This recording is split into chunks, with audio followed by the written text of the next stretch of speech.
Que bom estar com você mais uma vez, que bom acompanhá-lo na leitura da Palavra de Deus todos os dias.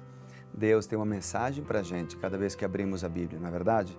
Cada vez que lemos as Sagradas Escrituras, às vezes em um versículo totalmente, digamos, histórico, uma informação histórica, às vezes um nome que está ali pode servir de uma mensagem poderosa de Deus falando ao nosso coração, para nos revelar um caminho a seguir, para ajudar-nos a tomar uma decisão. E talvez hoje você tenha que tomar uma decisão grande na sua vida e ao abrir a Bíblia, Deus vai falar com você. Então escute, mas também toma tempo para ler a Palavra de Deus. Nessa jornada, nós começamos hoje o livro de Naum. O livro de Naum, de maneira geral, trata sobre Nínive. É quase como Jonas, só que sob uma outra perspectiva. Se Jonas, ele é apresentado, é um chamado de Deus para que Jonas vá e pregue a Nínive e Nínive, se arrepende, confessa seus pecados. Aqui com Naum nós temos então uma Nínive se corrompendo e sendo destruída pela sua própria atitude equivocada, perversa e errada. Antes de lermos então, meditarmos um pouquinho no capítulo 1 e falarmos um pouquinho do livro, vamos fazer uma oração? Querido Pai, obrigado pela oportunidade que nos dás de abrir a Tua Palavra e agora pedimos a bênção do Teu Santo Espírito e a Tua sabedoria. Em nome de Jesus, amém. Bem, aqui nós podemos ver neste livro a majestade de Deus e a sua bondade para com o seu povo, mas também a severidade contra os inimigos. Nínive, apresentada aqui, era a capital assíria e quando Naum escreveu esta profecia, ela era a maior do mundo. Foram os assírios, o povo mais poderoso entre os povos semitas e os primeiros conquistadores do mundo. Os muros ao redor da cidade tinham cerca de 30 metros de altura. Eram tão espessos que 3 carruagens podiam correr lado a lado em cima dos muros. Esses muros eram fortificados com 1.500 torres de 60 metros de altura. Era uma cidade vil. Sua devassidão era, digamos, eclipsada por sua vileza, usando um termo mais forte. A gente sabe muito pouco sobre Naum, somente o que está escrito ou registrado no seu próprio livro. O seu nome significa conforto. Ele contém 5 grandes verdades com respeito a Deus. Deus é tardio em irar-se. Número 2, ele é grande em poder. Número 3, ele jamais inocenta o culpado. Número 4, ele é onipotente, não conhece limites. E número 5, é soberano, dono de tudo. Bem, aqui nós podemos encontrar, já no capítulo 1, a soberania e o poder de Deus. Por exemplo, vamos dar uma lida até o verso 6? Diz a palavra de Deus em Naum, capítulo 1, desde o verso 1. Sentença contra Nínive, livro da visão de Naum, o Eucocita. O Senhor é Deus, zeloso, vingador. O Senhor é vingador e cheio de ira. Quando usa a palavra vingador é no sentido de destruidor do pecado. E diz aqui mais, o Senhor toma vingança contra os adversários, reserva indignação para com os seus inimigos, é tardio em irar-se, mas grande em poder e jamais inocenta o culpado. O Senhor tem o seu caminho na tormenta e na tempestade, e as nuvens são o pó dos seus pés. Ele repreende o mar, faz secar, ele mingua todos os rios, desfalece em Bazã e o Carmelo, e a flor do Líbano se murcha. Então aqui é apresentada a soberania de Deus. Aqui nós temos a ira de Deus, em primeiro lugar, as razões pela ira de Deus, são apresentado o orgulho, a crueldade, a impenitência, né? O remédio também para a ira de Deus é apresentado aqui. Ou seja, qual é o remédio? Primeiro, conhecer a Deus. Em segundo lugar, confiar em Deus. Conhecer e confiar em Deus. E também são apresentadas aqui características da ira de Deus, que é tardia, ou seja, a ira de Deus é tardia.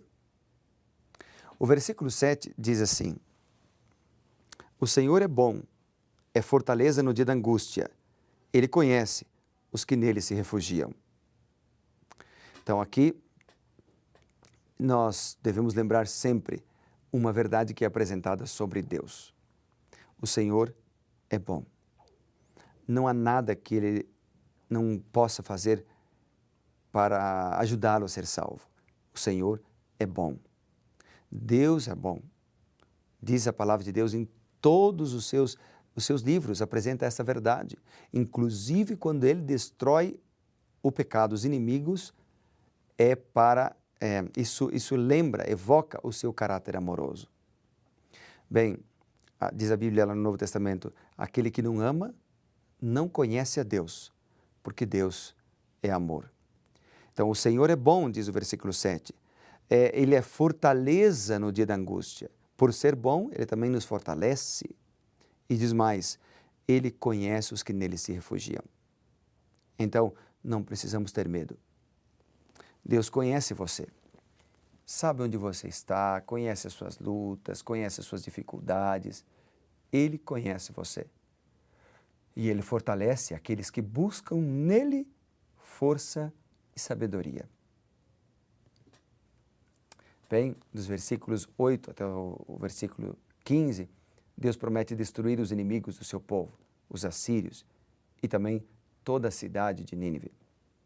Esta profecia foi cumprida no 2º século depois de Cristo, chegando até a localização da mesma tornar-se incerta. E no versículo 11, eu gostaria de ler contigo também, diz assim, de ti, Nínive, saiu um que maquina o mal contra o Senhor, um conselheiro vil. Isso refere-se a um dos reis assírios. Muitos comentaristas pensam que poderia se tratar de Senaqueribe. Naum reafirma que Deus é o poder acima de todos os poderes. Aquele que mantém o controle dos acontecimentos mundiais e dos governos. Quando os reis da terra tomam posição e os governantes conspiram unidos contra o Senhor e contra o seu ungido, do seu trono nos céus o Senhor põe-se a rir e caçoa deles.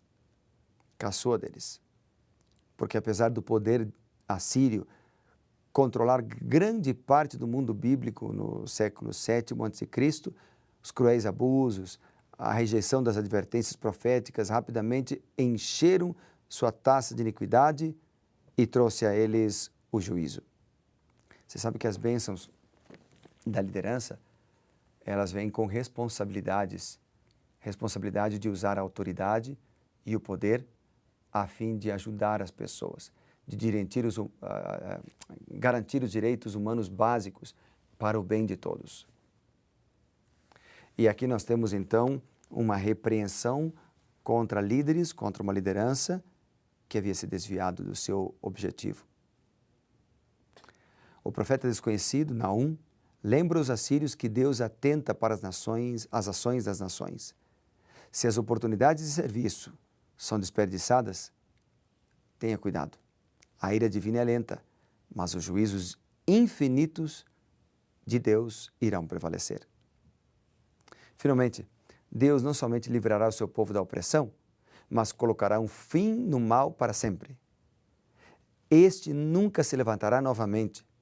Mas ao passar por injustiças, ao passar por perseguições, o povo de Deus pode colocar a sua confiança em sua bondade, porque Ele é um refúgio em tempos de angústia. Olha que linda certeza temos aqui. Ele é um refúgio em tempos de angústia. Eu quero terminar então lendo o versículo 7 de novo. Amanhã nós vamos ler um pouquinho mais, ampliar um pouquinho mais o conceito de Nínive no capítulo 2. E depois de amanhã, no último capítulo do livro de Naum, capítulo 3, infelizmente vamos ler um pouquinho e considerar um pouquinho sobre a destruição de Nínive. Bem, duas coisas. Primeiro, o Senhor é bom.